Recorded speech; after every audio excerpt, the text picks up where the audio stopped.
Ya, selamat malam Bapak Ibu sekalian. Saat ini kita akan memulai Zoom MBA kita yang berikutnya, di mana malam ini kita akan membahas sepintas ataupun sekilas mengenai beberapa surat, mulai dari Galatia, Efesus, Filipi, Kolose, hingga 1 dan 2 Tesalonika.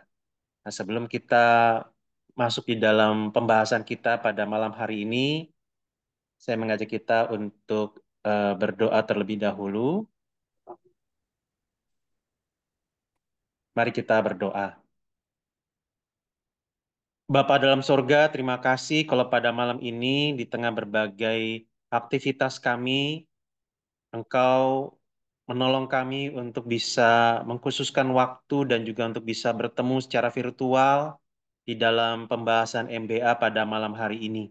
Mohon Tuhan yang memimpin menyertai pertemuan kami pada malam hari ini dari awal hingga akhir sehingga kami semakin dibuat mengerti mengenai firman-Mu dan juga semakin ditolong untuk bisa menerapkannya dalam kehidupan kami sehari-hari, baik di tengah-tengah keluarga, di tengah-tengah pekerjaan, kehidupan bermasyarakat, bergereja, dan di dalam bangsa dan negara kami. Inilah doa kami ya Bapa. Kiranya Tuhan juga menyertai hamba-Mu yang akan menyampaikan materi, maupun juga setiap kami yang hadir. Kiranya kami semakin dikuatkan imannya, dan juga semakin menjadi saluran berkat bagi banyak orang. Kalau ada rekan-rekan kami yang akan bergabung di tengah-tengah jalannya pertemuan kami malam hari ini, mohon Tuhan juga siapkan hati mereka, dan Kau juga menolong rekan-rekan kami yang belum hadir, agar bisa segera bergabung bersama-sama dengan kami di pertemuan virtual kami pada malam hari ini. Beracaralah ya Tuhan, karena hanya di dalam nama Tuhan Yesus kami berdoa dan bersyukur. Amin. Oke, kembali saya menyapa rekan-rekan sekalian. Selamat eh, malam. Hari ini kita akan Malam. kembali, ya, hari ini kita akan kembali membahas pengantar kitab, dan saya akan membagikan materi saya.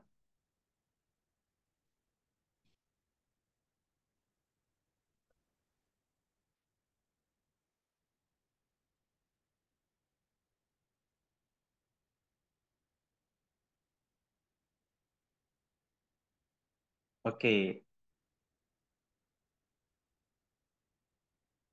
ya. Jadi hari ini kita akan membahas rangkuman surat Galatia, Efesus, Filipi, Kolose, 1 dan 2 Tesalonika. Nah, rekan-rekan sekalian, Eh, mungkin kita masih ingat bagaimana beberapa tahun lalu ketika kita itu karena pandemi, maka kita harus di rumah aja. Rasanya pasti sangat nggak nyaman. Awalnya kita nggak bisa kemana-mana, kita merasa bingung, kita merasa stres, dan akhirnya ketika kita di rumah bingung, stres, bisa jadi kita merasa kita nggak bisa melakukan apa-apa. Hidup kita itu seperti ada dalam penjara. Nah, tetapi rekan-rekan sekalian, di dalam beberapa surat yang kita akan pelajari pada malam hari ini, sebenarnya beberapa surat Paulus yang tadi sempat saya sebutkan, itu ditulis oleh Rasul Paulus di dalam penjara. Jadi, kalau rekan-rekan masih ingat di dalam Kisah Para Rasul, di pasal terakhir, bagaimana Rasul Paulus dia naik banding untuk berjumpa dengan kaisar berkaitan dengan perkara dia, bagaimana dia itu dituduh, dianggap menghujat Allah, dan kemudian dia akhirnya naik banding ke kaisar, maka dia dibawa ke kota Roma, dan di kota Roma itu dia dimasukkan ke dalam sebuah penjara rumah. Nah, jadi penjara rumah di sini artinya ya ini bukan penjara seperti halnya penjara pada umumnya, tetapi di situ orang masih bisa datang bertamu, tetapi memang dia, Paulus ini dirantai bersama-sama dengan seorang prajurit yang menjaga. Nah, jadi seperti gambar ini, Rasul Paulus itu meskipun dia di penjara, dia diikat bersama-sama dengan prajurit Romawi yang akan bergantian berjaga, tetapi ternyata masa-masa dia di penjara menjadi masa-masa yang sangat produktif, sangat menghasilkan, di mana beberapa surat itu dituliskan ketika Rasul Paulus berada di penjara. Nah, jadi saudara sekalian, dalam bagian ini justru kita melihat bahwa meskipun seseorang itu sepertinya tidak bisa kemana-mana, bukan berarti dia tidak bisa melakukan apa-apa. Dia masih bisa menjadi orang yang produktif. Dia bisa menjadi saluran berkat, bahkan ketika dia tidak kemana-mana. Nah, justru di zaman sekarang kita lebih bisa lagi menjadi saluran berkat. Kenapa? Karena meskipun mungkin kita di rumah saja, tapi dengan handphone kita, kita bisa menjadi saluran berkat bagi orang lain. Entah itu berkomunikasi, bertegur sapa dengan yang lain, entah itu mungkin kita mengirimkan ayat-ayat yang menguatkan, dan lain sebagainya. Sehingga kita bisa menjadi saluran berkat dimanapun kita berada. Nah, rekan-rekan, jadi dalam bagian ini saya masuk kepada pembahasan pertama, yaitu surat Galatia. Surat Galatia ditulis oleh Rasul Paulus dan penerimanya adalah orang-orang Kristen non-Yahudi di kota Galatia. Jadi memang Galatia ini bukan kota orang Yahudi, di sana mayoritas adalah orang-orang non-Yahudi, tetapi bukan berarti tidak ada orang Yahudi sama sekali di sana. Nah, jadi Rasul Paulus memberitakan firman Tuhan di sana, kemudian ada orang-orang yang bertobat, dan singkat cerita lahirlah gereja. Nah, tema utama dari kitab Galatia adalah bahwa manusia itu dibenarkan atau diperkenan atau diterima oleh Allah itu berdasarkan iman, bukan berdasarkan perbuatan menaati Taurat. Allah menerima kita, Allah mengampuni kita, bukan karena kita sudah cukup baik, bukan karena kita sudah cukup saleh, tetapi semata-mata karena iman kepada Kristus. Manusia terlalu lemah untuk menyelamatkan diri. Nah, Injil yang benar adalah pembenaran oleh iman, tanpa ditambah oleh apapun. Dan Injil yang benar adalah pengudusan oleh Roh Kudus. Jadi kita itu dibenarkan karena iman kepada Kristus, tanpa ditambah dengan perbuatan baik apapun, tanpa harus disunat, tanpa harus menaati Taurat, tanpa harus berbuat baik, tanpa harus pelayanan, tanpa harus dibaptis, dan lain sebagainya. Manusia bisa dibenarkan semata-mata karena iman kepada Kristus. Nah, ketika seseorang itu dibenarkan karena iman kepada Kristus, maka dia masuk di dalam proses yang berikutnya, yaitu pengudusan oleh pertolongan Roh Kudus. Nah, berkaitan dengan pengudusan, hidup kita makin lama makin kudus oleh pertolongan Roh Kudus, maka salah satu yang sangat terkenal dari surat Galatia adalah buah roh. Nah, rekan-rekan, ada berapa buah roh di sini? Galatia 5 ayat 22 dan 23. Ada berapa buah roh? 9. Oke. Di sini ada kasih, sukacita, damai sejahtera, kesabaran, kemurahan, kebaikan, kesetiaan, kelemah lembutan, penguasaan diri. Berarti buah roh ada 9. satu. Buah roh hanya satu. Jadi kalau rekan-rekan perhatikan dikatakan tetapi buah roh ialah. Jadi buah roh itu hanya satu. Kalau banyak atau 9 harusnya dikatakan tetapi buah-buah roh ialah. Nah, tetapi Alkitab kita mengatakan buah roh ialah. Berarti buah roh itu hanya satu. Buah roh hanya satu, tetapi ada 9 hal yang terdapat di dalam buah roh tersebut. Ada ibaratnya 9 unsur, ada 9 rasa di situ. Jadi buah roh hanya satu ya rekan-rekan, bukan 9. Buah roh hanya satu, tapi ada 9 rasa di situ. Nah, pengertiannya apa? Maksudnya apa? Maksudnya adalah karena buah roh hanya satu, maka 9 hal ini harus ada 9-9-nya di dalam kehidupan setiap orang percaya. Perhatikan tadi dikatakan bahwa kita itu hidupnya dikuduskan oleh pertolongan Roh Kudus, maka ketika Roh Kudus bekerja atas hidup kita, kita menghasilkan buah roh, maka 9 hal ini harus ada. kasih, sukacita, damai sejahtera, kesabaran, kemurahan, kebaikan, kesetiaan, kelemah lembutan, penguasaan diri. 9 hal ini harus ada. Jadi 9 hal ini bukan pilihan. Dalam artian, saya orangnya mungkin suka ketakutan, suka merasa terancam, suka khawatir, suka insecure. Saya pinginnya damai sejahtera aja. Enggak begitu. Atau misalnya saya ini orangnya emosian, gampang marah. Saya butuhnya kesabaran aja. Enggak begitu. Ini semua hal saling terkaitan, saling berkait satu dengan yang lain. Jadi, contoh, dikatakan penguasaan diri artinya percuma kita punya kasih dan sukacita dan damai sejahtera, tetapi ketika kita tidak ada penguasaan diri, maka kasih kita bisa-bisa terlalu berlebihan dan akhirnya malah memanjakan. Sukacita kita terlalu melimpah sampai-sampai kita lupa diri. Nah, jadi saudara, 9 hal ini harus kita demonstrasikan di dalam kehidupan kita sehari-hari. Nah, dengan kita menyadari bahwa 9 hal ini sulit sekali untuk kita bisa wujud nyatakan dalam keseharian kita, kenapa ini disebut buah roh. Tanpa pertolongan Roh Kudus, kita tidak mampu menghasilkan 9 kebajikan ini. Nah, jadi saudara, rindukah saudara mengalami buah roh di dalam kehidupan saudara? Jawabannya kalau begitu adalah minta pertolongan Roh Kudus. Izinkan Roh Kudus yang memimpin kehidupan kita. Nah, sekarang kita masuk kepada surat yang berikutnya, yaitu surat Efesus. Surat Efesus ditulis oleh Rasul Paulus ketika dia di penjara. Jadi kemungkinan besar dia berada di penjara dan penerimanya kemungkinan besar adalah gereja Tuhan di Efesus dan sekitarnya. Kenapa disebut sekitarnya? Karena gereja Efesus ini bisa dikatakan gereja besar dan kemungkinan ada beberapa kota kecil di sekitar Efesus yang ikut bisa mendapatkan surat edaran ini. Nah, tema utama dari surat Efesus adalah karya Kristus yang memperdamaikan orang Yahudi dan orang non-Yahudi melalui salib.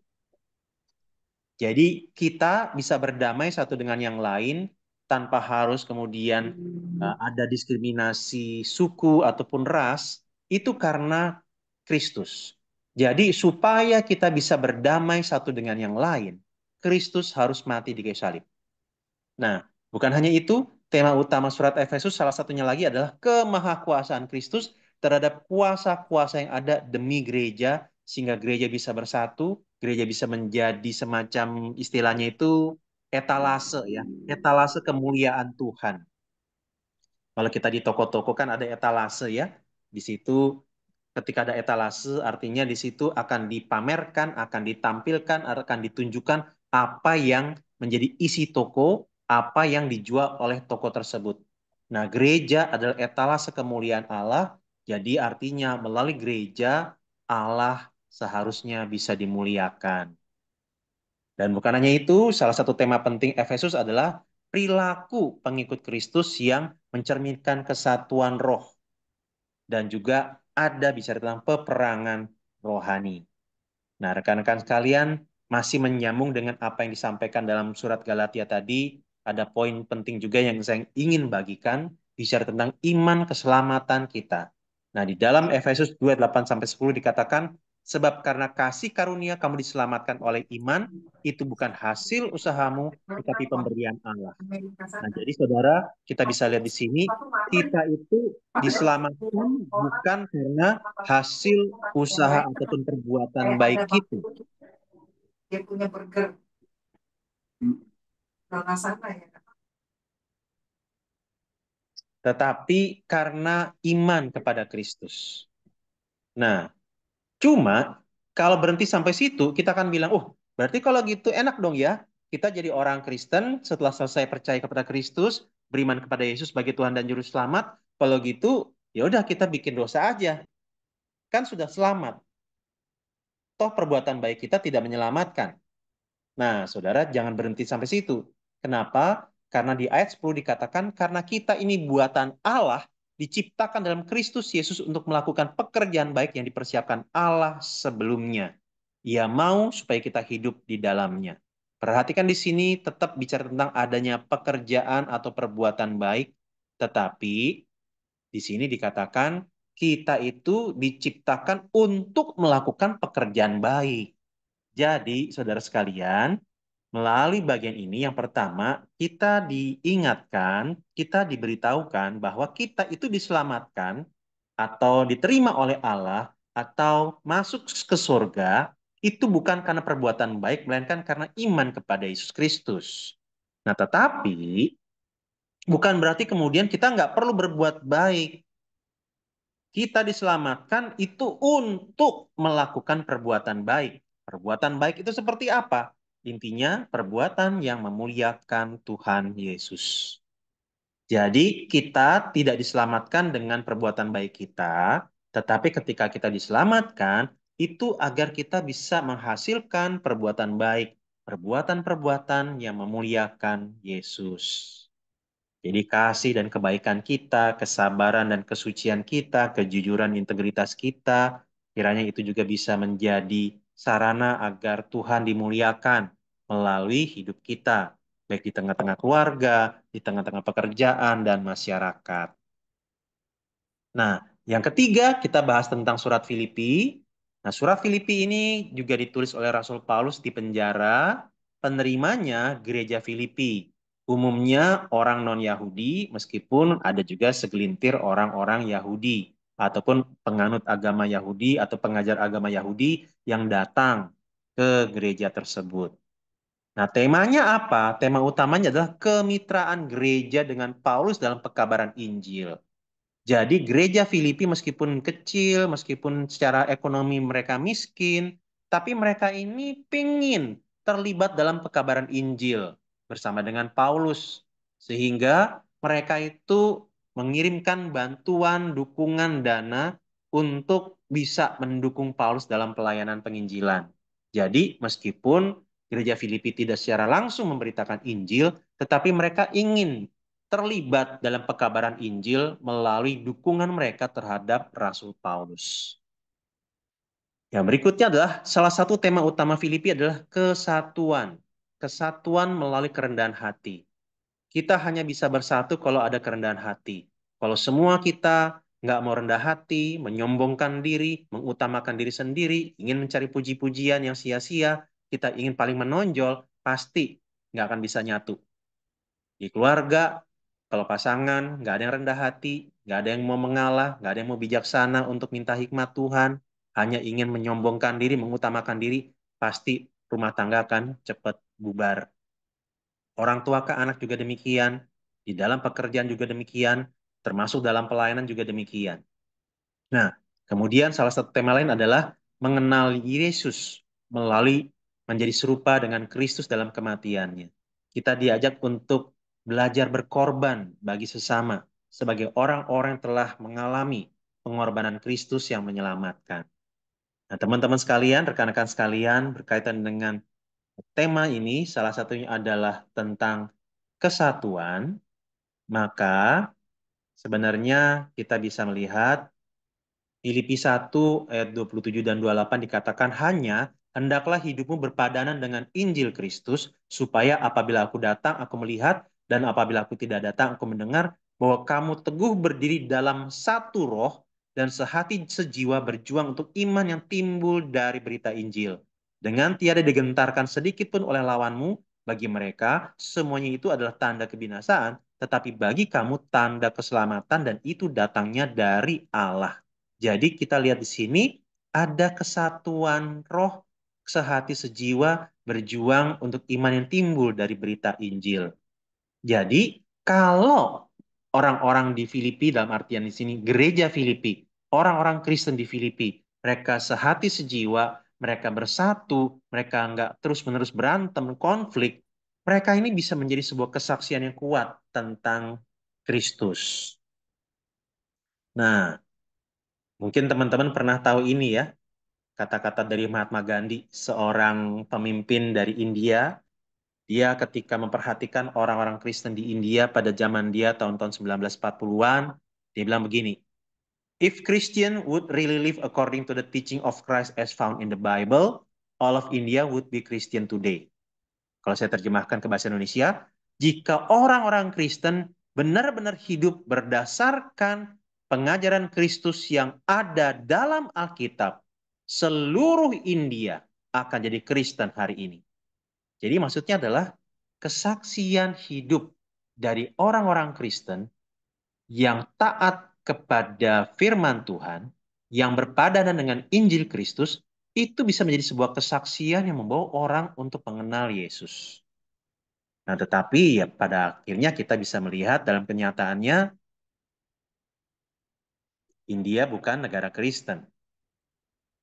Jadi artinya salah satu pesannya adalah jangan-jangan orang-orang Kristen yang ada di India hidupnya tidak berpadanan dengan Injil Kristus. Nah, jadi rekan-rekan sekalian, mari kita sebagai orang-orang Kristen kita bersatu. Jangan terus-menerus konflik, jangan mengutamakan diri sendiri, jangan ingin paling menonjol, jangan sampai terjadi konflik di antara jemaat atau bahkan mungkin hamba Tuhan dengan jemaat, hamba Tuhan dengan majelis, majelis dengan majelis, hamba Tuhan dengan hamba Tuhan. Ketika kita konflik dan terus-menerus konflik, maka ini akan menjadi kesaksian yang buruk untuk Injil bisa diterima oleh dunia ini. Nah, jadi rekan-rekan sekalian, ya mari terus doakan agar gereja kita masing-masing ini Tuhan jaga kesatuannya. Orang-orang di dalamnya rendah hati, tidak menyombongkan diri dan mengutamakan diri, ingin menonjolkan diri seolah-olah yang paling berjasa dan harus diutamakan. Yang berikutnya surat Kolose. Penulisnya kembali Rasul Paulus, diduga dia sedang dalam penjara. Nah, penerimanya adalah gereja Kolose, umumnya orang-orang non-Yahudi. Tema utamanya adalah keutamaan dan kecukupan Yesus yang adalah anak Allah. Yesus adalah yang paling tinggi, paling utama. Dan tema lain adalah pendamaian Kristus yang mendamaikan relasi manusia dengan seluruh ciptaan. Jadi melalui kematian dan kebangkitan Kristus, kita itu bisa berdamai. Berdamai dengan Allah, kita bisa berdamai dengan diri, belajar menerima diri apa adanya. Kita bisa berdamai dengan sesama kita. Kita belajar untuk menerima mereka. Kita belajar mengampuni mereka. Dan berdamai dengan ciptaan. Kita tidak lagi memanipulasi, merusak, membiarkan, menghancurkan alam ciptaan, buang sampah sembarangan, menggunakan air, listrik, tisu, berlebihan. Tidak ya. Kita lakukan itu karena apa? Kita sudah diperdamaikan oleh Kristus dengan ciptaan Allah yang lain. Jadi yang terpenting di sini bukan semata-mata kehidupan religius ya. Misalnya ya baca Alkitab, berdoa, ke gereja, itu penting, tetapi bukan jangan sampai kehidupan sehari-hari yang mencerminkan kita sebagai gambar Allah itu kita tidak perhatikan. Ibaratnya kita hari Minggu aktif di gereja, hari Minggu kita lakukan kegiatan-kegiatan keagamaan, tapi Senin sampai Sabtu hidup kita tidak mencerminkan sebagai gambar Allah, sebagai umat Tuhan. Jangan sampai seperti itu. Ya. Nah, salah satu ayat yang sulit di dalam surat Kolose adalah ini. Kolose 1 ayat 15-16 dikatakan ia adalah gambar Tuhan atau gambar Allah yang tidak kelihatan yang sulung lebih utama dari segala yang diciptakan. Nah, rekan-rekan sekalian, kata-kata yang sulung di sini banyak disalah mengerti sebagai oh berarti Yesus adalah yang sulung dari segala ciptaan. Berarti meskipun Yesus ini sulung, artinya anak sulung kan berarti yang pertama. Berarti Yesus ini adalah ciptaan. Jadi sebelum ada ciptaan yang lain, ada Yesus. Nah, rekan-rekan, bukan seperti itu penafsirannya. Pengertiannya adalah kita perlu mengerti dalam latar belakang pada masa itu. Jadi ini bicara tentang sulung, artinya itu seperti halnya seorang anak sulung, maka dialah yang menjadi putra mahkota dari seorang raja. Jadi meskipun misalnya raja punya berbagai macam atau punya beberapa orang anak, maka tetap anak sulungnya adalah putra mahkota yang berhak atas kerajaan sang bapak ketika bapak ini misalnya meninggal. Jadi yang sulung di sini bukan maksudnya urutan bahwa Yesus duluan baru ciptaan-ciptaan Allah yang lain, melainkan sulung artinya yang paling berhak atas seluruh ciptaan, atas seluruh yang ada di dunia ini. Nah, jadi rekan-rekan, kalau kita sudah paham ayat ini, maka kita bisa paham ayat ini. Kolose 3 ayat 23 menjadi salah satu ayat yang sangat terkenal. Dikatakan, apapun juga yang kamu perbuat, perbuatlah dengan segenap hatimu, seperti untuk Tuhan dan bukan untuk manusia.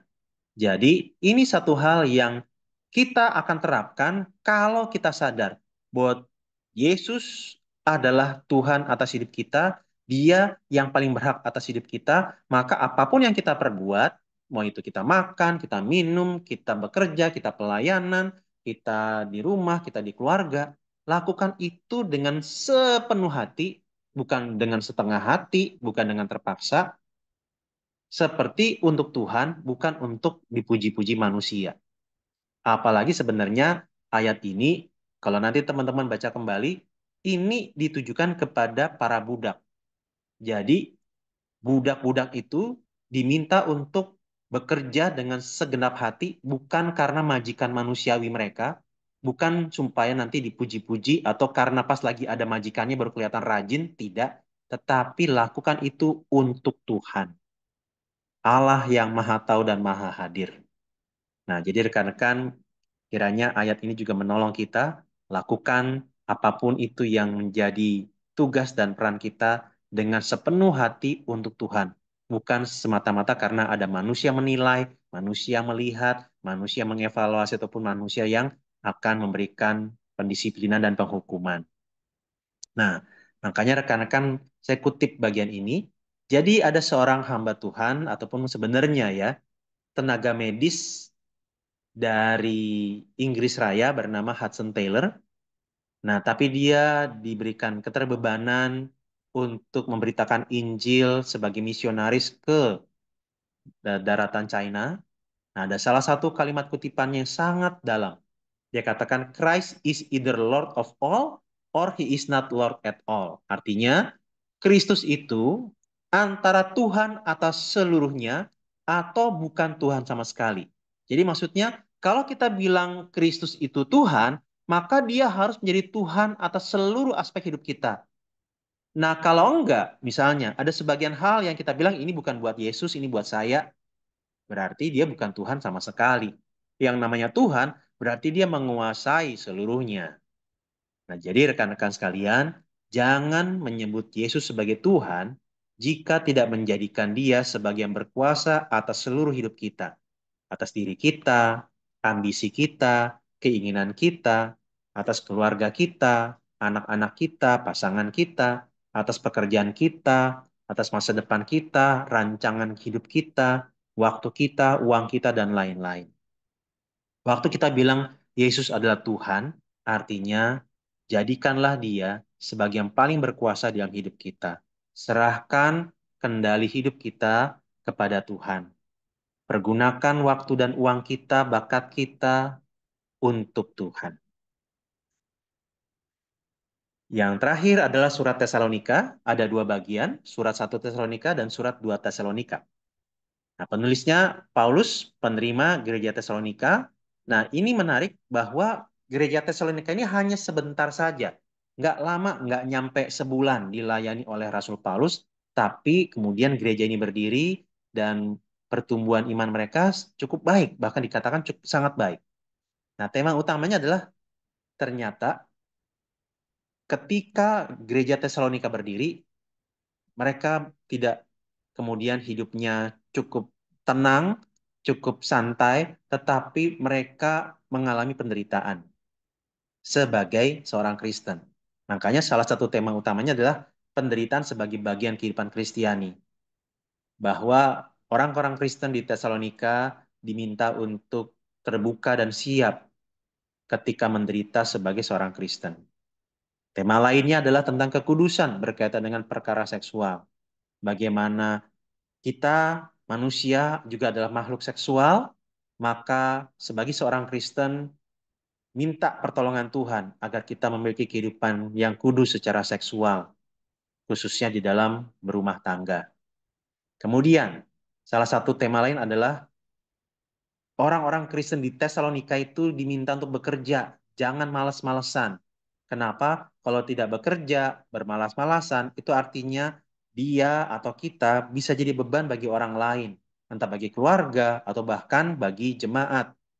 Jadi artinya jangan bermalas-malasan. Ketika kita masih punya kemampuan, punya kapasitas, tenaga untuk bekerja, bekerjalah. Jangan bikin orang jadi beban. Jangan membuat orang lain tersiksa dengan kemalasan kita. Nah, kemudian tema berikut adalah tentang kebangkitan orang mati dan kedatangan Yesus yang kedua. Jadi karena pada waktu itu beberapa orang Kristen di Tesalonika bergumul dengan kematian orang-orang terkasih mereka. Sehingga di sini diajarkan tentang orang-orang mati itu nanti akan dibangkitkan dan kemudian nanti akan dipersatukan ketika Kristus datang untuk yang kedua kalinya. Sehingga ketika ada orang-orang terkasih yang meninggal, maka orang-orang yang ditinggalkan itu tidak kemudian larut di dalam kesedihan dan keputusasaan. Kenapa? Karena mereka sudah bersama-sama dengan Tuhan. Nah, 2 Tesalonika juga ditulis oleh Paulus, penerimanya tetap sama gereja Tesalonika, di gereja di kota Tesalonika. Nah, tema utamanya adalah kepastian keselamatan bagi orang percaya dan kepastian penghukuman bagi penganiaya, orang-orang yang membenci kekristenan. Ketika sampai seumur hidupnya mereka menyaniaya orang-orang Kristen, mereka membenci orang-orang Kristen, mereka menolak Yesus, mereka menghujat Yesus, maka akan ada kepastian penghukuman bagi mereka. Dan bukan hanya itu, kembali ini berkaitan dengan kedatangan Yesus yang kedua, maka salah satu tema dalam surat 2 Tesalonika adalah koreksi, perbaikan tentang salah pengertian mengenai kedatangan Yesus yang kedua. Nah, salah satu hal yang ingin saya sampaikan berkaitan dengan surat Tesalonika ini adalah tentang akhir zaman, jadi hari kedatangan Yesus yang kedua. Nah, seorang hamba Tuhan bernama Martin Luther mengatakan, there are two ways, there are two days in my calendar, this day and that day. Kalau saya bahasa Indonesia kan, hanya ada 2 hari di kalender saya, hari ini dan hari itu. Hari ini maksudnya ya yang waktu yang dia miliki sekarang misalnya. Nah, that day atau hari itu artinya hari kedatangan Yesus yang kedua. Nah, makanya pesan yang ia sampaikan adalah I will live this day in the light of that day. Kalau saya terjemahkan, saya akan menjalani hidup di hari ini dalam terang hari itu. Maksudnya, karena saya nggak tahu kapan Yesus akan datang untuk yang kedua kali, maka setiap hari yang saya jalani adalah hari-hari yang sedang mempersiapkan kedatangan Yesus yang kedua. Karena Yesus bisa datang sewaktu-waktu, maka setiap hari saya belajar untuk berjaga-jaga. Jangan sampai lengah. Jangan kemudian saya terus berkanjang dalam dosa. Hidup berjaga-jaga dan waspada, karena kita tidak tahu kapan Tuhan Yesus datang untuk yang kedua kalinya. Nah, rekan-rekan, biarlah rangkuman dari beberapa kitab ini bisa menjadi berkat buat kita semua.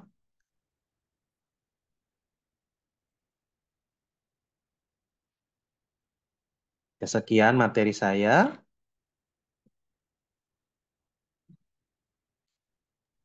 Foto dulu dong. Oke, ya sebelum kita masuk kepada tanggapan, diskusi ataupun tanya jawab, kita bisa foto dulu ya rekan-rekan. Silakan buka kameranya. Silakan menghadap ke layar.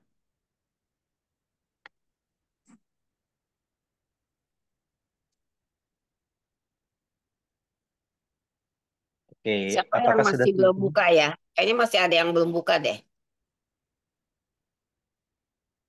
Ada Saudara Edi, Edison Ibu belum buka, Ibu Herlina. Herlina juga belum. I- Ibu Herlina di mana? Herlina Mau Chung, foto dulu, mau difoto dulu. Oke, Pak Teguh juga bisa, apakah bisa buka kamera? Pak Teguh, Pak Teguh Suroso, monggo. Apakah bisa dibuka kameranya Pak Teguh?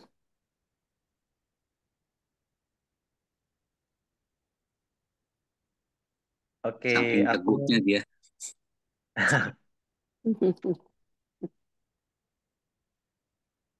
oke. Kalau begitu kita eh Foto aja, oke.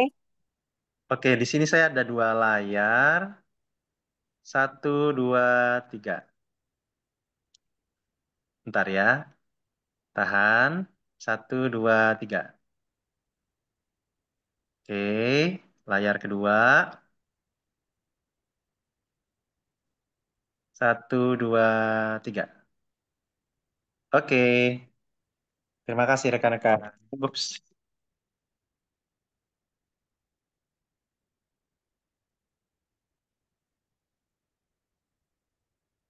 Ya, silakan dilanjut ya dengan pertanyaan-pertanyaan. Kalau ada, silakan langsung dibuka mute-nya ya kali ya.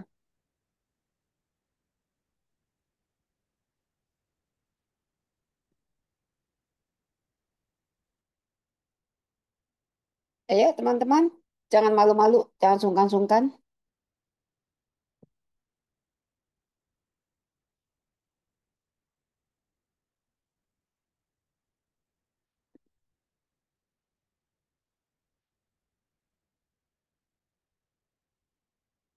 Bu Endang, ada pertanyaan Bu Endang? Saya deh nanya, Ya, oke, silakan. Silakan Pak. ya Pak Abraham, kalau kita perhatikan ya, eh, kekristenan mula-mula itu berasal dari daerah kawasan Timur Tengah ya. Kemudian tersebar ke barat dan ke timur kalau nggak salah seperti itu ya, gitu. Nah, yang ke barat itu ya antara lain ya blok-blok barat lah ya, blok-blok barat. Nah, cuman yang ke timur itu kan kelihatannya nggak terlalu hebat penyebarannya, Pak Abraham, entah kenapa. Nah, pertanyaan saya tuh sekarang dikaitkan dengan kondisi saat ini, kenapa kekristenan di dunia ini yang di blok barat yang tadinya negaranya yang sudah sejak awal artinya Kristen keturunan yang dilahirkan sudah Kristen itu malah mengalami eh, penurunan secara kualitas maupun secara kuantitas. Eh, apakah hipotesa atau dugaan saya ini benar? Karena saya juga hanya memantau dari berita-berita yang tersebar, ya. Di antaranya beberapa gereja di Eropa eh, berubah fungsi menjadi museum, ada yang menjadi masjid bahkan secara ironis gitu. Mungkin bisa dijelaskan kenapa hal ini boleh terjadi atau Tuhan izinkan terjadi. Sementara kalau kita membaca sebenarnya tuayan itu banyak tapi pekerja sedikit gitu. Jadi apakah kita yang tidak giat bekerja atau memang ada hal lain yang berupa misteri yang kita tidak ketahui untuk saat ini? Monggo, Pak. Ya, baik. Terima kasih Pak TKP untuk pertanyaannya. Jadi memang kalau kita lihat mungkin maksudnya Pak TKP adalah pergerakan Injil ataupun kekristenan dari awalnya di daerah Timur Tengah, mungkin Palestina sana, kemudian nanti bergerak ke wilayah Eropa dan Asia Kecil. Asia Kecil itu ya Turki, Efesus ya dan lain-lain.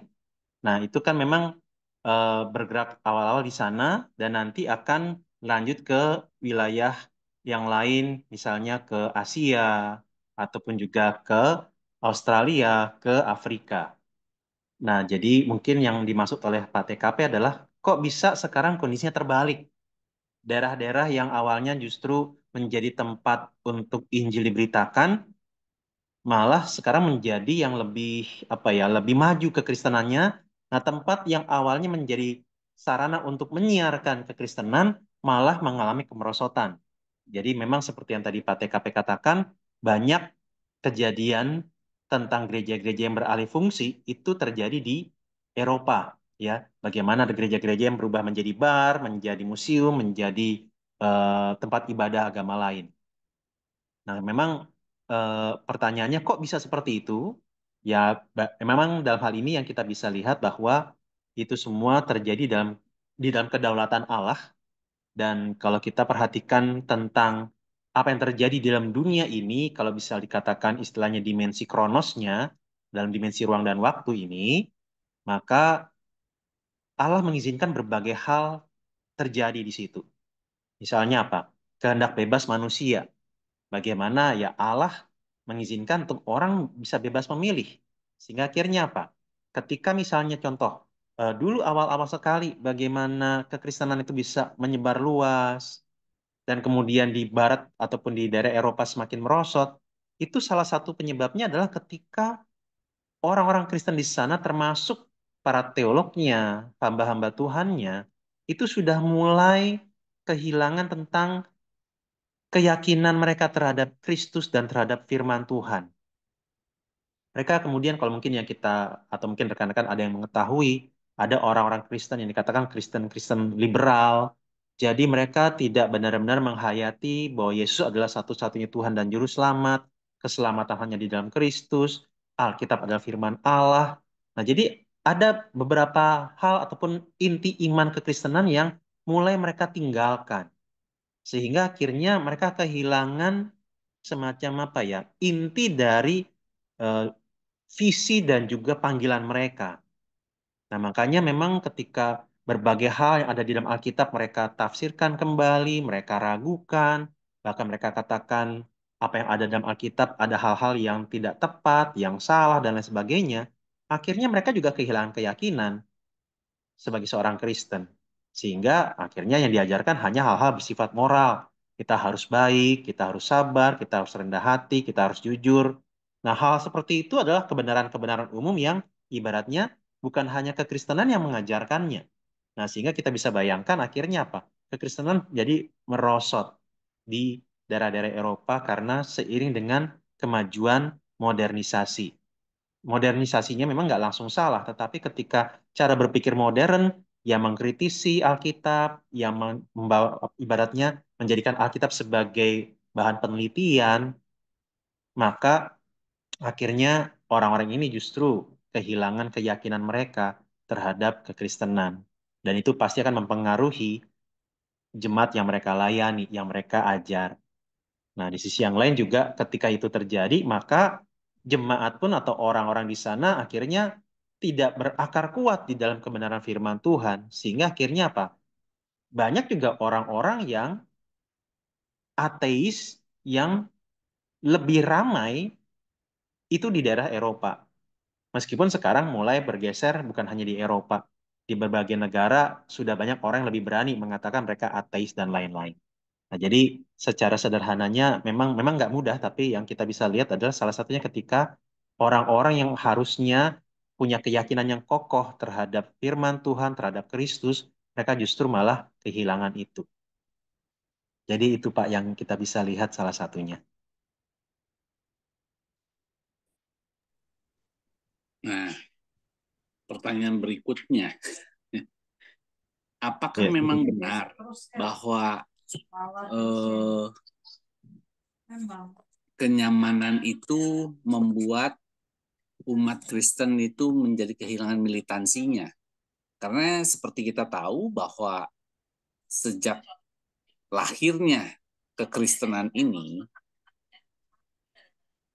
dari sejarah maupun dari Alkitab kita mengetahui bahwa ada banyak martir atau korban jiwa, termasuk Petrus sendiri. Petrus sebagai murid Kristus mula-mula itu juga meninggal sebagai martir gitu ya. Nah, ketika kekristenan itu mendapat tekanan, maka sebenarnya ada anugerah Tuhan yang lain gitu loh, yang membuat orang-orang yang berada di sekitarnya itu terhipnotis karena kehebatan martir-martir tersebut gitu. Mungkin bisa Pak Abraham elaborasi sedikit ya, dengan tidak adanya lagi tekanan, maka kekristenan itu jadi seolah-olah kehilangan makna gitu. Tidak banyak lagi orang yang tertarik atau tidak ada lagi cerita yang bisa menarik, membuat orang-orang yang berada di sekitar kita itu sama sekali tidak menyaksikan karya salib Kristus yang sudah sama-sama kita yakini. Mohon bisa dielaborasi lebih dalam ya, Pak Abraham. Ya, ya makasih Pak TKP. Itu salah satu hal yang penting juga bahwa memang ketika memang salah satu ini dari sudut pandang psikologi bahwa rasa takut itu salah satu insting paling mendasar dari manusia, di mana rasa takut itu menjadi pendorong untuk manusia bertahan hidup. Nah, tapi ini bukan sekedar rasa takut ketika kekristenan tertekan, melainkan ketika kekristenan itu tertekan, justru memang Alkitab sudah menceritakannya, khususnya di Kisah Para Rasul. Jadi kalau kita atau mungkin rekan-rekan atau mungkin Pak TKP ingat, justru ketika di awal-awal Kisah Para Rasul, gereja itu jemaatnya banyak sekali. Di Kisah Rasul 2 sampai bertambah 3.000 jiwa, nanti pasal-pasal berikutnya dikatakan 5.000 sampai akhirnya banyak orang, firman Tuhan semakin tersebar. Nah, tapi akhirnya yang terjadi adalah ya seperti tadi Pak TKP sempat katakan, gereja di situ sepertinya sudah mulai merasa nyaman dan lupa bahwa Injil itu bukan hanya di Yerusalem, tetapi harus juga ke Yudea, Samaria, bahkan sampai ke ujung bumi. Nah, makanya terjadilah contohnya misalnya penganiayaan terhadap Stefanus dan kemudian kepada murid-murid Yesus yang lain ataupun juga kepada para pengikut Yesus yang lain, sehingga akhirnya setelah itu Injil bisa tersebar. Jadi memang kita bisa lihat bahwa salah satu yang menolong orang untuk kuat imannya adalah penderitaan. Salah satu hal yang membuat Injil bisa terus diberitakan adalah penderitaan. Jadi penderitaan di satu sisi bukan satu hal yang kita pengen, kita nggak suka menderita, tetapi Allah izinkan penderitaan untuk kita bisa survive, bahkan kita bisa teguh, bisa kuat imannya. Nah, jadi memang itu satu hal yang mungkin saya pernah sampaikan juga ya, bagaimana kalau ada semacam lingkaran yang saling terkait, yaitu dikatakan begini, eh, masa sulit menghasilkan orang-orang kuat. Orang-orang kuat menghasilkan masa-masa mudah. Masa-masa mudah atau nyaman menghasilkan orang-orang lemah. Orang-orang lemah menghasilkan masa-masa sulit. Nah, masa-masa sulit menghasilkan orang-orang kuat. Jadi begitu terus. Jadi ini mungkin salah satu contohnya, mungkin ketika ada misalnya, kenapa ya kok anak-anak zaman sekarang begitu sepertinya sangat rapuh, seperti stroberi, makanya dikatakan generasi zaman sekarang generasi stroberi.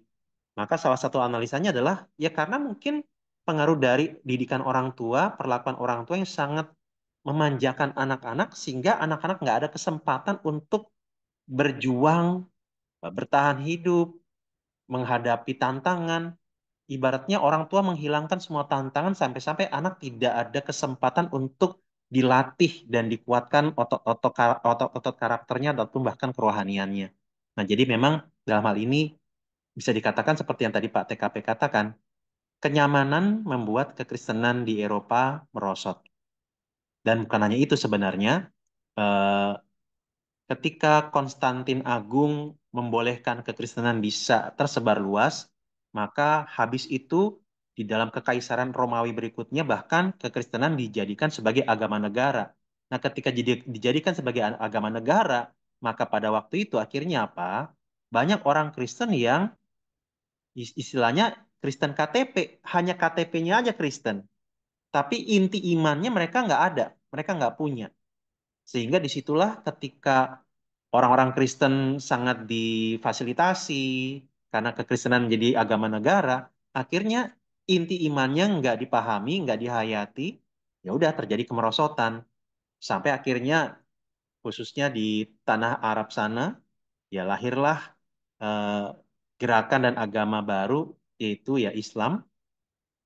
Nah, di situ sebenarnya sudah ada kekristenan, tapi di di sana juga kekristenannya sudah tidak kuat lagi dan bahkan sempat di Mekah ya. Ini dari info yang saya dapat bahwa di situ ada patung Yesus, Maria, dan juga ada patung-patung berhala. Jadi sudah ada apa namanya ya, sinkretisme ataupun pencampuran kekristenan dengan agama-agama lain. Nah, jadi kita bisa lihat bukan maksudnya kita tidak boleh hidup nyaman, tapi ketika kita hidup nyaman kita harus waspada, jangan sampai kita justru dibuai oleh kenyamanan dan iman kita malah makin lemah. Jadi memang ini salah satu hal yang eh, menjadi faktor yang membuat kekristenan di banyak tempat dan banyak masa mengalami kemerosotan. Ya itu Pak. Jadi itu satu hal yang memang penting juga yang tadi Pak TKP soroti ya. Ketika kita mengalami penderitaan, justru kita makin bersandar kepada pertolongan dan kuasa Tuhan. Demikian Pak. Saya lihat memang benar sih ya. Kalau ya saya ada beberapa temen yang eh, ikut pendidikan seminari Pak Abraham gitu.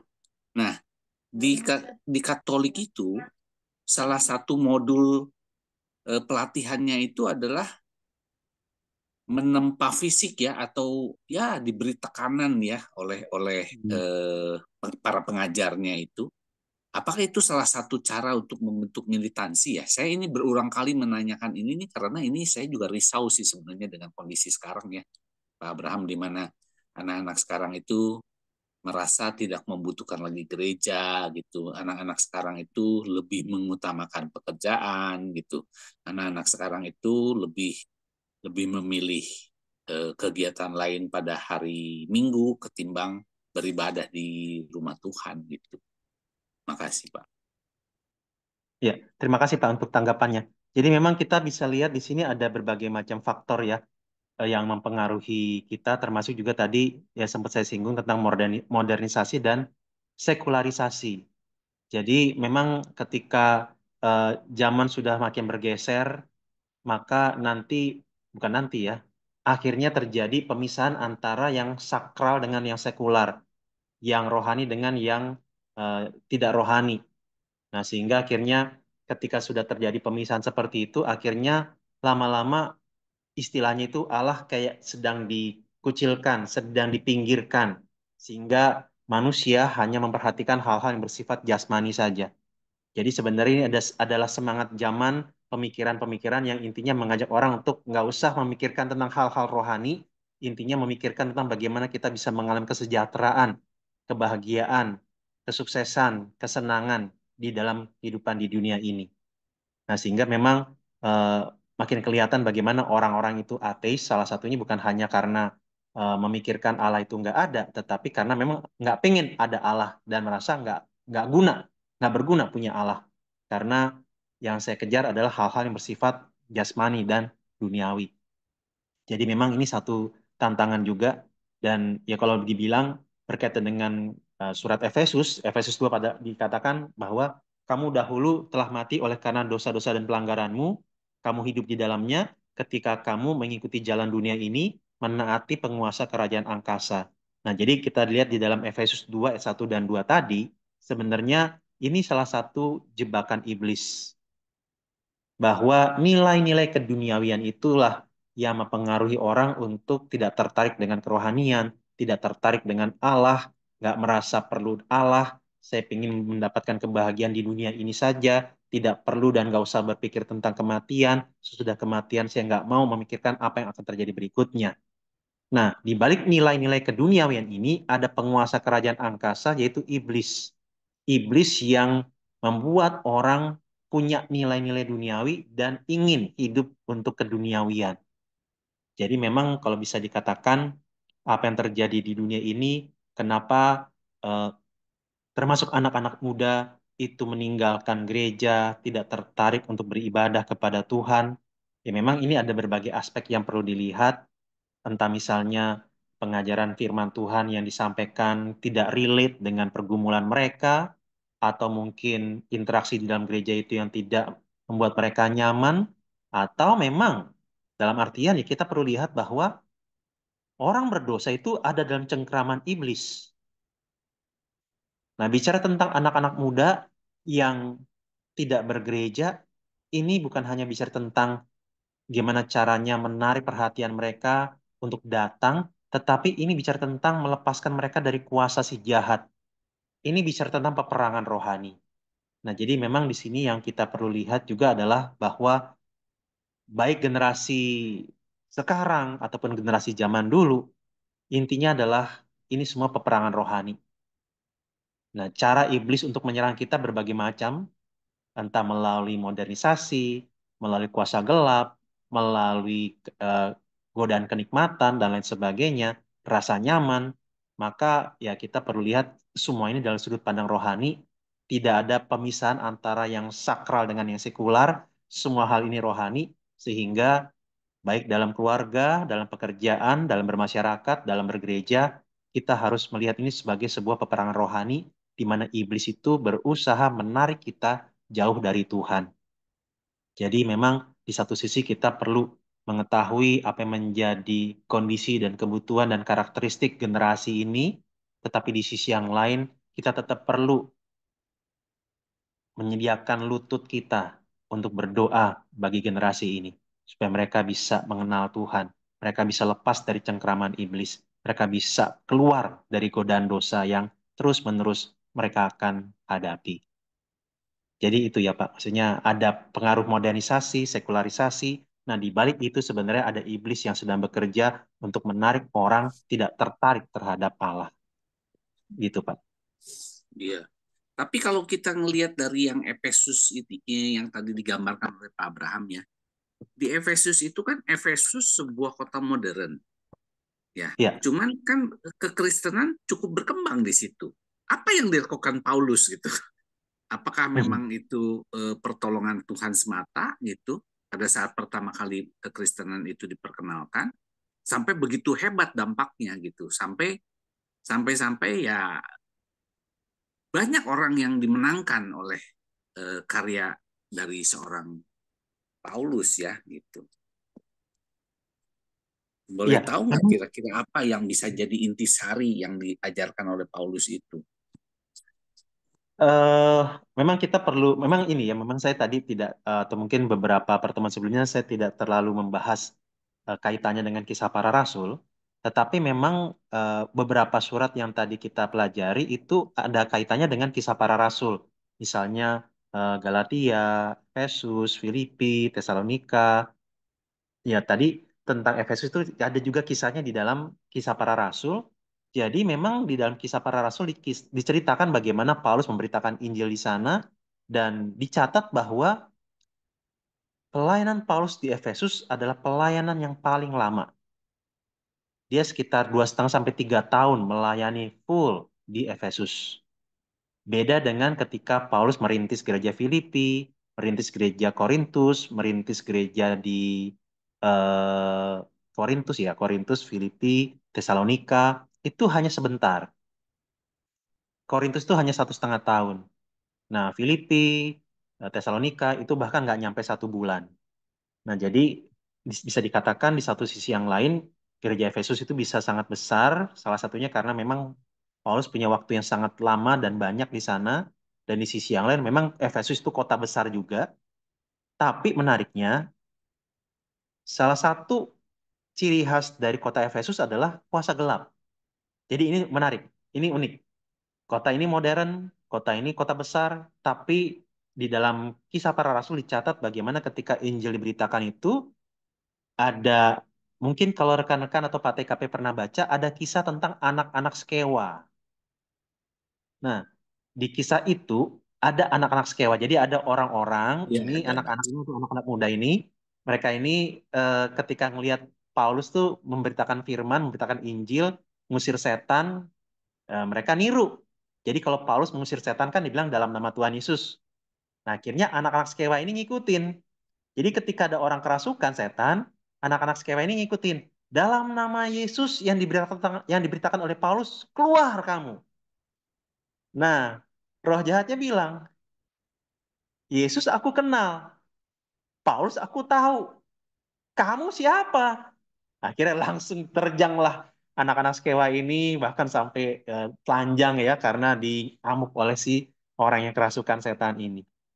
Nah itu, dan kemudian eh, dicatat juga di dalam Kisah Para Rasul bagaimana orang-orang yang biasa praktek tenung itu ketika bertobat akhirnya mereka mengumpulkan kitab-kitab tenung mereka, kitab-kitab mantra mereka, dan kemudian dibakar di depan umum. Dan itu harganya bisa dikatakan sangat mahal, jutaan. Karena itu bicara tentang pekerjaan dan masa depan mereka. Jadi memang ini menarik ya, bagaimana ada pengajaran. Nah itu makanya sebenarnya yang menarik salah satunya adalah di Efesus dikatakan ada ruang kuliah Tiranus. Jadi ada kelas pengajaran di mana Paulus mengajarkan kebenaran firman Tuhan secara sistematis, secara mendalam, tapi di sisi yang lain juga ada bicara tentang peperangan melawan kuasa kegelapan. Jadi ada aspek intelektual yang terus dikerjakan di sana, tetapi juga ada aspek spiritual juga yang terus dihadapi di situ. Jadi ini memang kombinasi yang unik ya Pak, berkaitan dengan pelayanan Paulus di Efesus. Begitu Pak. Ya, oke, Pak. Saya mendominasi hari ini nih. Silakan yang lain ini hampir jam 9 saya semua yang tanya. Oh iya, iya, oke. Ya, terima kasih Pak TKP untuk pertanyaan-pertanyaannya. Silakan kalau ada rekan-rekan yang lain yang mau bertanya atau mungkin mau menanggapi juga boleh.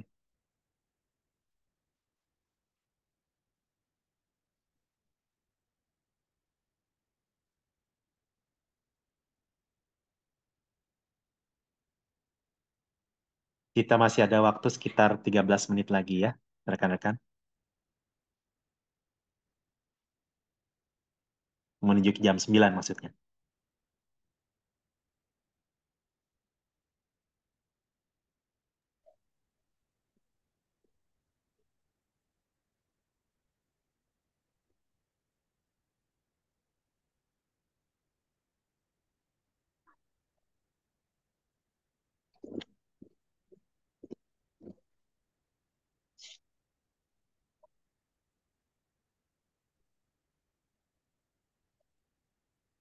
Gimana teman-teman? Kalau memang tidak ada pertanyaan lagi, kita tutup aja ya. Iya, oke. Gimana rekan-rekan? Ada yang mau bertanya?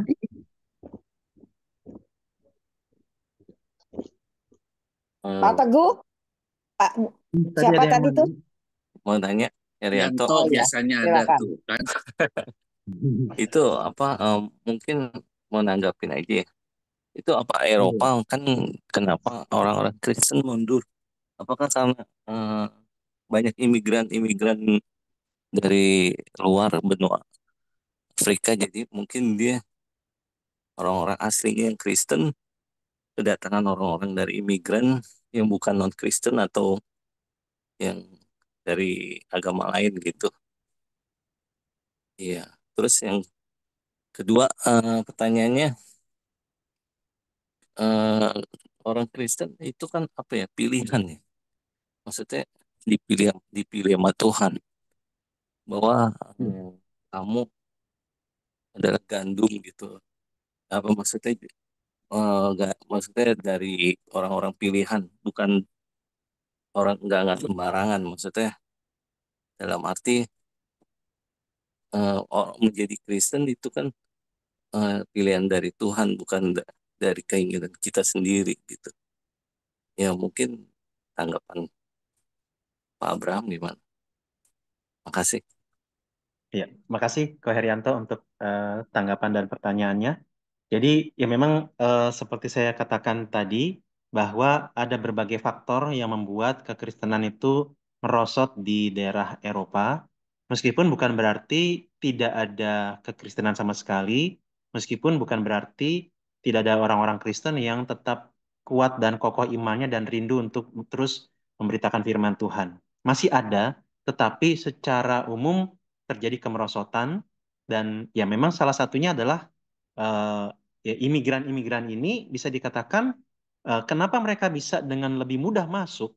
Salah satunya adalah faktor modernisasi yang dialami oleh orang-orang Kristen di Eropa, di mana mereka itu merasa bahwa eh, punya anak jangan banyak-banyak, Bahkan kemudian kalaupun menikah nggak usah punya anak.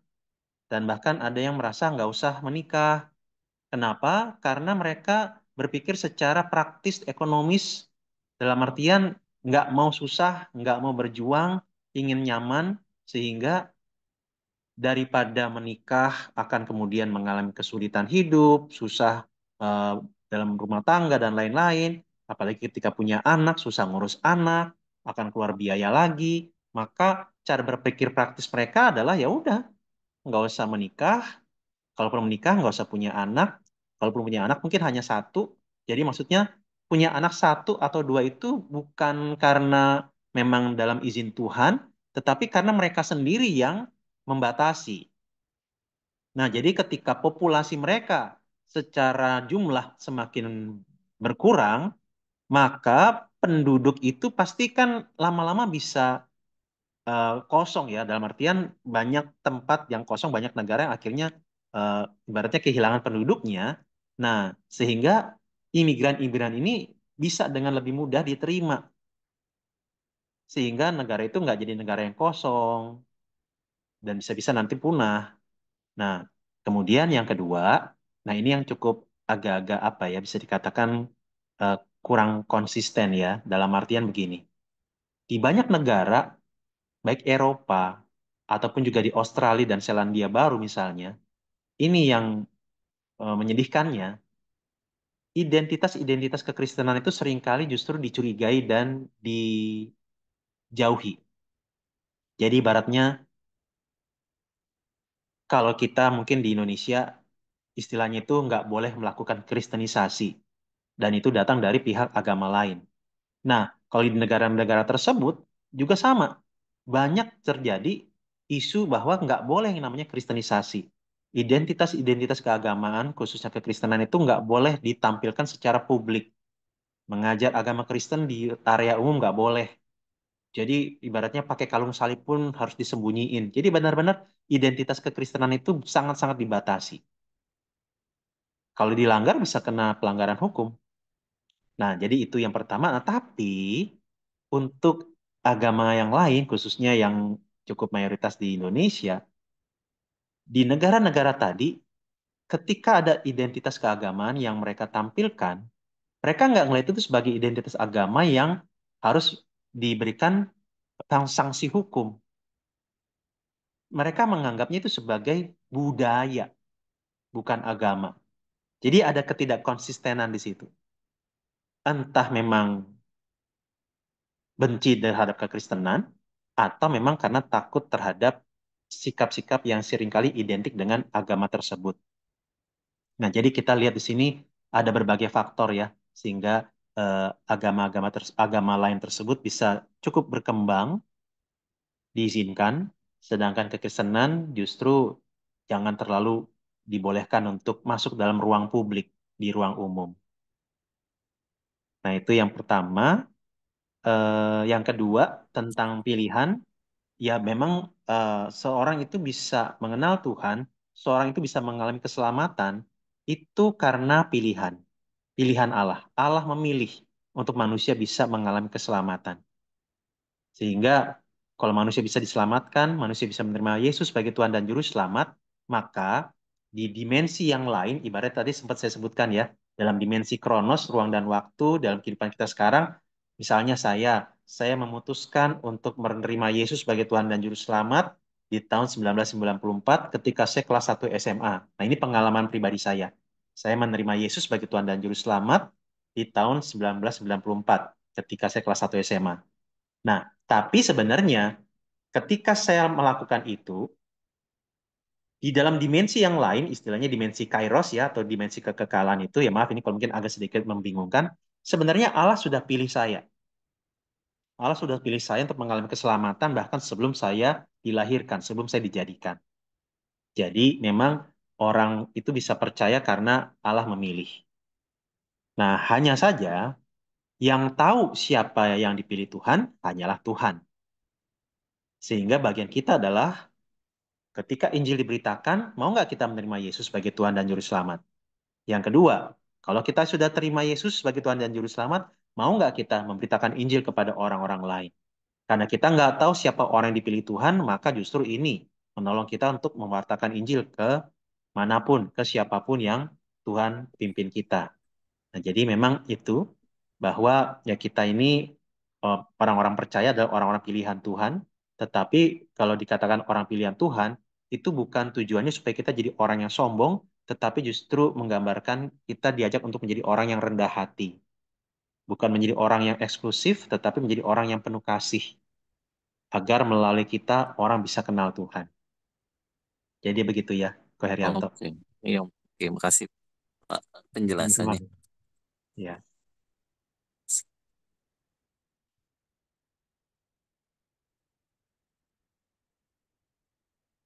Oke, rekan-rekan, apakah masih ada lagi yang mau bertanya? Ada Pak, saya Pak. Oh ya, silakan Pak Pak Teguh ya. Ya Pak, selamat malam Pak. Selamat malam. eh saya ingin bertanya ya Pak ya, kenapa ya Pak gereja-gereja di Indonesia itu kok jarang sekali yang mau membahas dalam Bible study, dalam pelajaran apa pendalaman pembahasan Alkitab secara sistematis gitu ya Pak. Adanya itu cuman ya istilahnya tanda kutip comot sana comot sini sesuaikan tema begini begini begini. Padahal yang saya ketahui gereja-gereja di luar sana di Amerika lah itu kan tentang pemahaman Alkitab itu kan sudah menjadi suatu pengajaran atau suatu kebiasaan yang bagus ya. Jadi setelah ibadah ataupun sebelum ibadah diadakan sesi kelas untuk secara sengaja, secara intention membahas dari pengajaran-pengajaran Alkitab itu. Nah ini dan itu terbukti ya Pak ya. Kalau seandainya kita mengajak teman, mengajak kolega, mengajak orang satu gereja pun untuk bersama-sama belajar, menghadiri, membahas firman-Nya itu sangat sulit sekali. Boro-boro membahas, menjawab pun tidak, merespon pun tidak. Nah, itu kira-kira bagaimana itu Pak menurut pendapat Pak Abraham? Makasih Pak. Ya. Makasih Pak Teguh. Saya coba pastikan lagi pertanyaannya adalah tentang pengajaran sistematik di sini. Apakah maksudnya topik-topik doktrinal ataukah membahas Alkitab secara berurutan dari Kejadian sampai Wahyu? Yang mana ya Pak?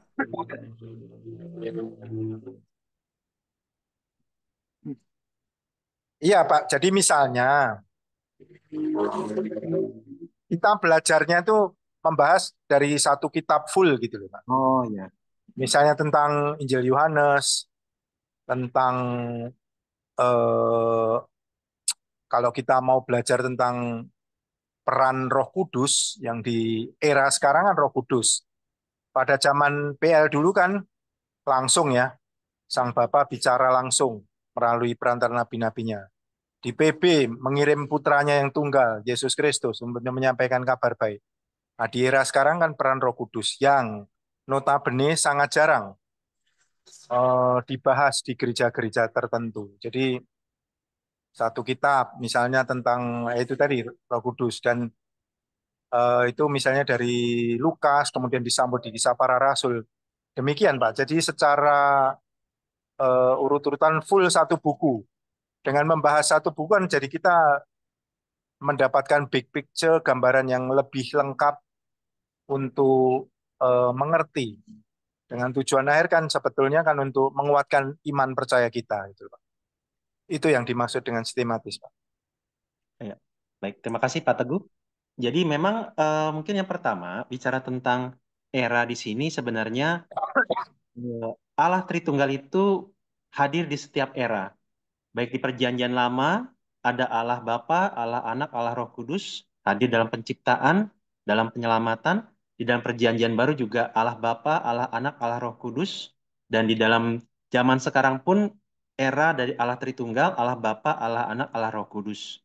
Jadi Allah Tritunggal ini tidak ibaratnya disekat-sekat dalam era-era yang ada, tetapi Allah Tritunggal ini hadir di setiap era. Mungkin maksudnya lebih kepada yang lebih terlihat menonjol perannya.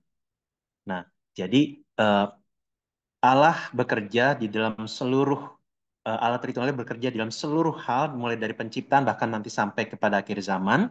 Nah, yang menjadi fokusnya memang begini ya. Tadi yang Pak Teguh soroti adalah kenapa gereja-gereja banyak yang akhirnya tidak membimbing jemaatnya untuk mempelajari Alkitab secara lebih utuh, menyeluruh, bukan kemudian comot-comot ayat. Nah, jadi memang eh ini sempat saya sebut tadi di awal juga, bukan di awal tapi tadi ketika sesi tanya jawab, bahwa karena cara berpikir modernisasi ini, salah satunya adalah tentang pragmatis. Pragmatis di sini maksudnya pragmatis praktis ya, bukan pragmatis filosofis. Jadi artinya adalah yang simpel-simpel aja lah, yang gampang lah, yang praktis-praktis aja.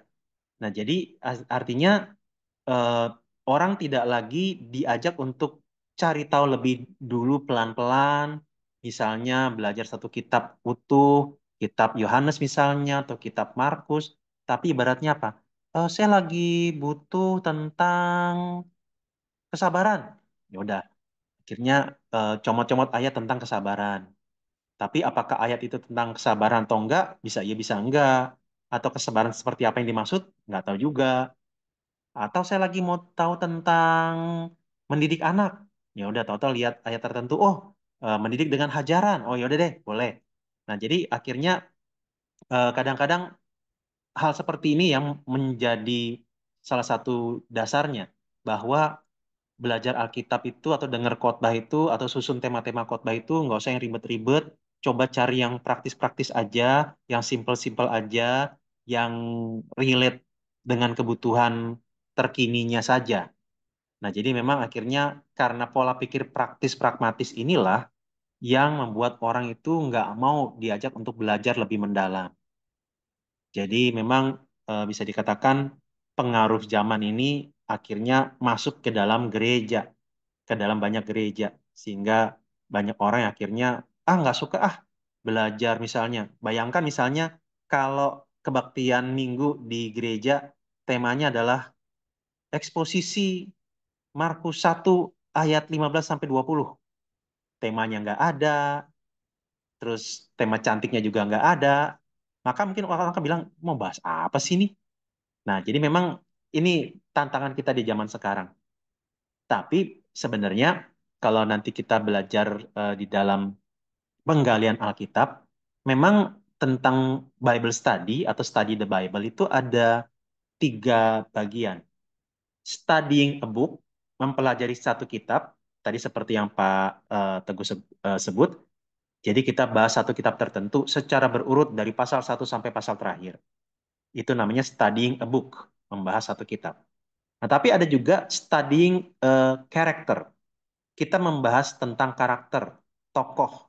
Misalnya tokoh Abraham. Nah, waktu pas bahas tokoh Abraham, kita punya cara menggalinya juga sama dalam artian lihat perikop-perikop yang menceritakan tentang Abraham. Misalnya dari kitab Kejadian, atau mungkin beberapa bagian lain, misalnya dalam kitab Roma, dan juga misalnya dalam surat Ibrani. Nah, jadi artinya kita tetap membahas tokoh Abraham, tapi secara bertanggung jawab berdasarkan ayat-ayat yang memang mengisahkan tentang Abraham. Nah, ada tipe yang ketiga yaitu studying a topic. Jadi bukan berarti kita tidak boleh membahas tentang topik atau tema tertentu, cuman cara membahasnya ya seperti tadi Pak Teguh katakan tidak comot-comot ayat. Misalnya ketika bicara tentang kelemah lembutan, nah kita akan lihat ayat-ayat mana yang bicara tentang kelemah lembutan dan kemudian dari situ kita gali lebih dalam ayat-ayat yang bicara tentang kelemah lembutan. Jadi cara menyampaikan penjelasannya akhirnya cukup bertanggung jawab bahwa izinkan perikop tersebut yang menceritakan ayat tentang kelemah lembutannya. Jadi bukan hanya kutip ayat, masukkan, kutip ayat, masukkan, tapi gali lebih dalam tentang ayat itu. Jadi memang tentang study Bible itu ada 3 macam: studying a book, studying a character, studying a topic. Mempelajari satu kitab, mempelajari tokoh Alkitab, mempelajari tema tertentu dalam Alkitab. Tapi cara menggalinya, cara menyampaikan materinya itu benar-benar digali secara bertanggung jawab, perikop, pasal, atau ayat yang bicara tentang hal-hal tersebut. Jadi itu Pak penjelasannya, bahwa memang kita ada kondisi yang membuat kita hanya berpikir pengennya praktis dan instan. Nah, semoga hal ini juga kita bisa dengan MBA ini, semoga kita diajak juga untuk mau mempelajari satu kitab secara lebih utuh dan berurutan. Demikian, Pak.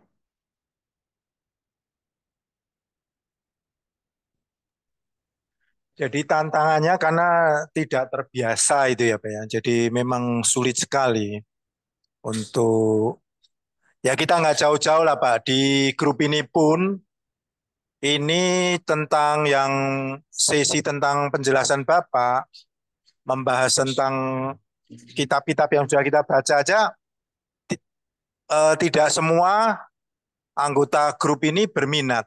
Nah, ini kan suatu hal yang tanda kutip parah sekali. Saya sampai sekarang belum mengerti jawabannya. Mengapa mereka kok enggan untuk menghadiri pertemuan-pertemuan seperti begini nih? Apakah mereka merasa malu? Apakah mereka ada kegiatan lain?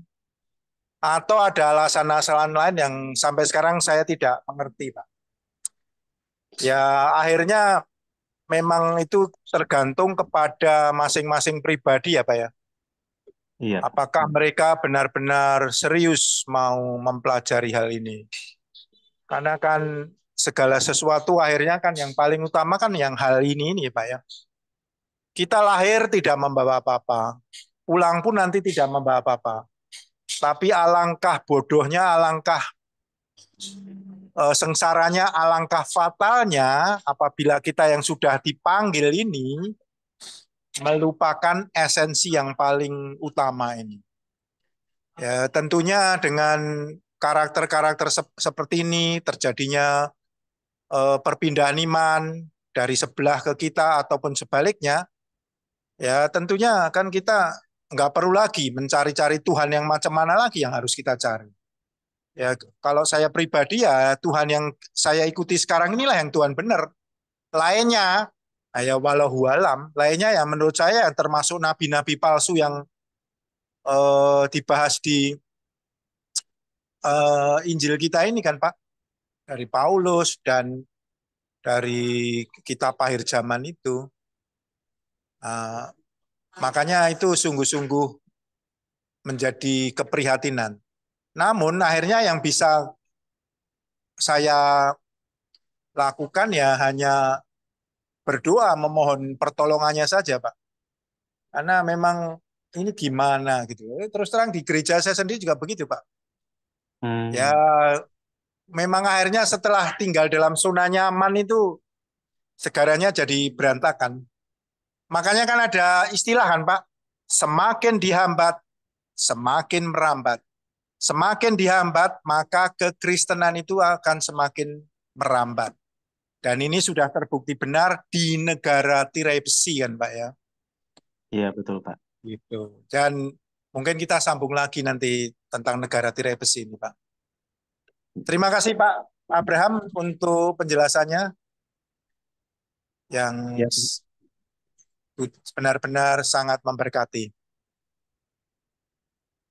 ya sama-sama Pak Teguh. Terima kasih untuk responnya. Ya. Apakah masih Ya ada yang rekan-rekan. lain kali? Kalau nggak ada kita tutup gitu ya.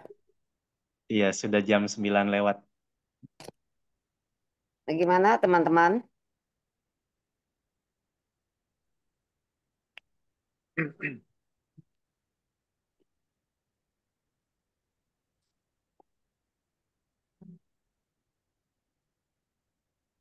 Oke, kita tutup saja ya rekan-rekan sekalian ya. Iya, iya. Jadi sudah tidak ada pertanyaan lagi. Eh, kita akan tutup dalam doa. Apakah Pak TKP bisa tutup dalam doa, Pak? Oh, boleh. Iya. Minta kesediaan Pak Mari TKP Bapak untuk Ibu tutup kita dalam doa. berdoa. Bapa dalam surga, kami bersyukur dan berterima kasih untuk kesempatan kami boleh bersama-sama berkumpul melalui forum Zoom ini untuk mempelajari kitab-kitab yang baru saja berlangsung. Ya Tuhan, sebentar lagi kami hendak beristirahat dan berpisah satu dengan yang lain. Engkau kiranya memberkati setiap kami, agar kami boleh menjalankan misi dan visi hidup kami keesokan hari dengan tubuh jiwa yang sehat. Demikian juga Tuhan, kami berdoa untuk setiap kami yang berpartisipasi di dalam grup ini, berkatilah mereka. Inilah doa singkat kami naikkan dalam nama Tuhan Yesus. Amin. Ya, terima kasih ya untuk Pak Abraham yang sudah memimpin hari ini untuk pembahasan MBA. Selanjutnya minggu depan kita tetap ada ya untuk pembahasan Timotius ya. Dan selanjutnya hostnya itu saya ingatkan kembali yaitu Pak TKP ya, minggu depan host ya. Dan saya pikir memang baik sekali ya, tadi Pak Teguh juga mengingatkan kita ya, sebetulnya ini satu wadah yang baik ya. Kita bisa mengerti firman Tuhan melalui pembahasan MBA itu. Makanya saya minta semua ketua kelas ya, coba tolong mendorong pesertanya, anggotanya untuk bisa ikut MBA gitu. Tolong di Japri atau di kontak langsung aja gitu ya, supaya mereka juga bisa mau ikut gitu. Karena sayang sekali waktu yang diberikan oleh Pak Abraham ya, sedangkan dia sendiri juga mempersiapkan semuanya gitu. Kalau yang dengar cuma sedikit kan sayang gitu ya. Tolong untuk kerjasamanya untuk para ketua kelas gitu. Mungkin hari ini ketua kelas yang kelas 3 nggak ada, kelas 4 juga nggak ada. Yang MBA 4, 3 dan 4 nggak ada. Ya. Oke, terima kasih semuanya atas kerjasamanya. Tuhan Yesus memberkati kita semua.